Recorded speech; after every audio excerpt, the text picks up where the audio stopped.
आप सभी का पुनः स्वागत है लाइव स्टोरी लाइफ टाइम पर। और आज हम देखने जा रहे हैं BA part third year sociology most important question for exam 2022। हाँ बिल्कुल सही सुन रहे हैं आप। मैं 2022 के मोस्ट इम्पोर्टेंट क्वेश्चन जो होने वाले हैं एग्जाम के लिए वो सोशलॉजी के अंदर आपको मोस्ट क्वेश्चन बताने वाला हूँ। देखिए ये बीए पार्ट थर्ड ईयर वालों के लिए है सोशलॉजी और पेपर हमारा है प्रथम प्रश्न पत्र के लिए। ये मोस्ट इम्पोर्टेंट क्वेश्चन है।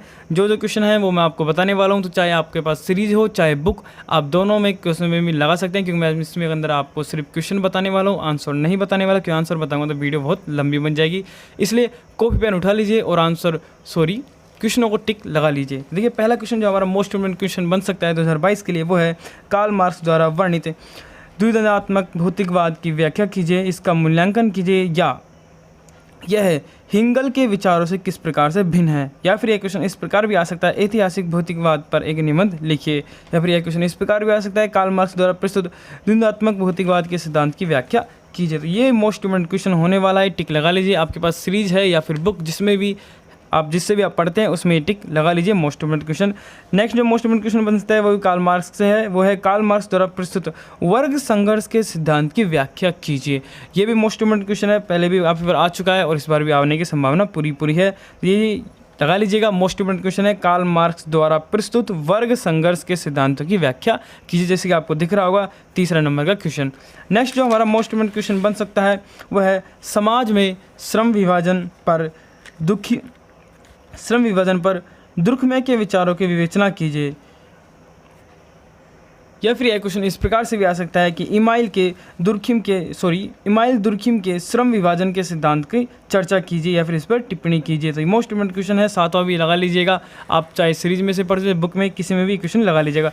नेक्स्ट क्वेश्चन जो हमारा बन सकता है वो है मैक्स वेबर द्वारा प्रस्तुत सामाजिक क्रिया के परिभाषा की व्याख्या कीजिए, इसके प्रकारों की व्याख्या कीजिए, या फिर इस पर संक्षिप्त टिप्पणी लीजिए। इस प्रकार से क्वेश्चन आ सकता है। या फिर इस प्रकार से बन सकता है मैक्स वेबर के सामाजिक क्रिया सिद्धांत की विवेचना कीजिए। मैक्स वेबर द्वारा प्रतिपादित सामाजिक क्रिया को समझाएं कि विविधता को वर्णन कीजिए, सामाजिक क्रिया की विशेषताओं और प्रकारों का मूल्यांकन कीजिए। इस प्रकार से कैसे भी ये क्वेश्चन आ सकता है पेपर में।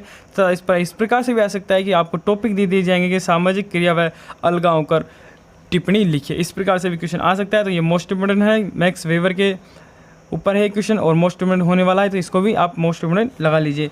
नेक्स्ट क्वेश्चन मोस्ट इम्पोर्टेंट बन सकता है वो है संचार क्रिया के सिद्धांत को विस्तार से समझाएं, या फिर संचार क्रिया के पर टिप्पणी लिखिए। इस प्रकार से ये मोस्ट इम्पोर्टेंट क्वेश्चन है। 12वां क्वेश्चन आपको दिखाई दे रहा होगा, इसे भी आप बुक में लगा लीजिएगा। नेक्स्ट मोस्ट इम्पोर्टेंट क्वेश्चन बन सकता है, जैसा कि आपको दिखाई दे रहा होगा 14वां क्वेश्चन, जो कि मोस्ट इम्पोर्टेंट होने वाला है कि गिडेंस के आधुनिकतावाद के सिद्धांत की विवेचना कीजिए। या फिर इस प्रकार से भी आ सकता है कि एंथनी गिडेंस के अनुसार आधुनिकता क्या है, इसकी विशेषताओं का स्पष्ट कीजिए, फिर इसकी विशेषताएं बताएं। या फिर इस प्रकार से भी आ सकता है आधुनिकता के गिडेंस के सिद्धांत की आलोचना का क्वेश्चन भी बन सकता है। आलोचना के ज़्यादातर मोस्ट इम्पोर्टेंट क्वेश्चन बनते हैं आलोचना के ज़्यादातर। या फिर आधुनिकता पर संक्षिप्त टिप्पणी लिखिए। इस प्रकार से भी मोस्ट इम्पोर्टेंट क्वेश्चन बन सकता है। ये वाला आपको जैसा दिखाई दे रहा होगा। तो ये सभी क्वेश्चन मोस्ट इम्पोर्टेंट थे। और नेक्स्ट क्वेश्चन जो मोस्ट इम्पोर्टेंट बनने वाला है वो है डीपी, जिसे आपको दिखाई दे रहा होगा 16वां क्वेश्चन, डीपी मुखर्जी का जीवन परिचय देते हुए उसकी प्रमुख रचनाओं का उल्लेख कीजिए। मैं आपको एक क्वेश्चन सीरीज में से बता रहा हूँ, आप चाहे जिसमें भी पढ़ते हो उसमें इन क्वेश्चनों को टिक लगा लीजिए। या फिर इस प्रकार से भी क्वेश्चन बन सकता है कि भारतीय समाजशास्त्र में डीपी मुखर्जी के योगदान का आलोचनात्मक मूल्यांकन कीजिए। देखिए आलोचना वाले क्वेश्चन आजकल बहुत आने लगे हैं, इसलिए इन पर भी थोड़ा गौर कीजिएगा। नेक्स्ट क्वेश्चन हमारा बन सकता है 18वां क्वेश्चन, परंपराओं के द्वंद्व पर डीपी मुखर्जी के विचारों की विवेचना कीजिए। 18वां क्वेश्चन जैसे आपको दिखाई दे रहा होगा, लेकिन 18वां आपकी सीरीज में नहीं, आपकी सीरीज में कोई सा भी क्वेश्चन हो सकता है, या फिर आप जिसमें से पढ़ते हैं उसमें इस क्वेश्चन को लगा लीजिएगा। मोस्ट इम्पोर्टेंट क्वेश्चन याद रखिएगा। या फिर इस प्रकार से बन सकता है डॉक्टर डीपी मुखर्जी के परंपराओं के द्वंद्व संबंधी विचारों की आलोचनात्मक मूल्यांकन कीजिए। जैसे मैं आपको बता रहा हूँ कि आजकल आलोचनाओं का बहुत क्वेश्चन पूछने लगा, या फिर टिप्पणी भी। और ये सारे क्वेश्चन निबंधात्मक है, मैं बता दूं पहले ही, छोटे क्वेश्चन नहीं बता रहा मैं। ये सारे क्वेश्चन मैं आपको निबंधात्मक बता रहा हूँ, तो इसलिए इनके आंसर भी निबंधात्मक याद कीजिएगा। जहाँ तक हो सकता है छोटे क्वेश्चन भी इनमें से ही आपको मिल जाएंगे, आधे से ज़्यादा। नेक्स्ट क्वेश्चन 19वां बन सकता है A.R. देसाई के राष्ट्रवाद संबंधी विचारों की विवेचना कीजिए। या फिर इस प्रकार से भी बन सकता है कि A.R. देसाई द्वारा प्रतिपादित राष्ट्रीयकरण का वर्णन कीजिए, विकास का पथ राष्ट्रीयकरण के साथ किस तरह जुड़ा है व्याख्या कीजिए। इस प्रकार से भी क्वेश्चन बन सकते हैं। क्वेश्चन किसी प्रकार से भी पूछ सकता है आपसे, टीचर्स या फिर एग्जामिनर, आपको बस AR देसाई के ऊपर थोड़ा याद रखना है। इसके राष्ट्रवाद एवं विकास के मार्ग किस प्रकार से है, इनका आपको उत्तर याद रख लेना है, याद रखिएगा। नेक्स्ट क्वेश्चन जो मोस्ट इम्पोर्टेंट बन सकता है वो है हमारा संस्कृतिकरण क्या है। संस्कृतिकरण के प्रमुख आदर्शों को स्पष्ट कीजिए। संस्कृतिकरण का अर्थ समझाएं। इसके स्रोत तथा सहायक दशाओं का वर्णन कीजिए। किसी भी प्रकार से क्वेश्चन पूछ सकता है, तो ये क्वेश्चन भी मोस्ट इम्पोर्टेंट होने वाला है। नेक्स्ट क्वेश्चन हमारा बन सकता है संस्कृतिकरण के प्रभु जात के प्रारूप की व्याख्या कीजिए।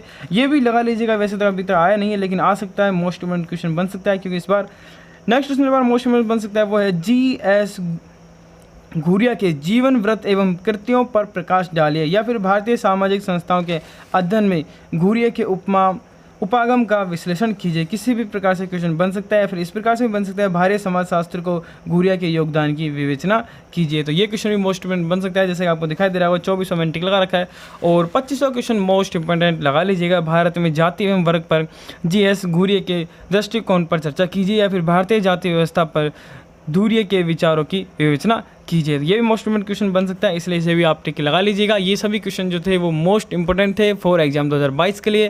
वीडियो अच्छी लगी तो प्लीज़ वीडियो को लाइक करें, अपने दोस्तों के साथ भी शेयर करें। इसका जो सेकंड पेपर है उसके ऊपर मैंने वीडियो पहले से बना रखी है और जिन विद्यार्थी के पास हिंदी लिटरेचर है उनके लिए भी मैंने अच्छा से एक फॉर्मेट बना रखा है गद्यांश पद्यांश के लिए। जिन भी बच्चों को गद्यांश पद्यांश का अगर पेपर में किसी गद्यांश पद्यांश का हिंदी नहीं आए तो उसके ऊपर वो बेस्ट वीडियो है। मैंने एक फॉर्मेट बना रखा है जिसके द्वारा आप बहुत कुछ लिख के आ सकते हैं। अगर आपको थोड़ा भी हिंदी आता है तो उसकी सहायता से आप बहुत पन्ने भी भर सकते हैं, क्योंकि वो एक तरीके से पन्ने भरने की ट्रिक है, एक फॉर्मेट है जो कि आपको बहुत अच्छा लगेगा। उसे देखने के लिए आप वीडियो के प्लेलिस्ट में भी जा सकते हैं या फिर डिस्क्रिप्शन में आपको लिंक मिल जाएगा। चलिए मिलते हैं नेक्स्ट वीडियो में, तब तक के लिए धन्यवाद।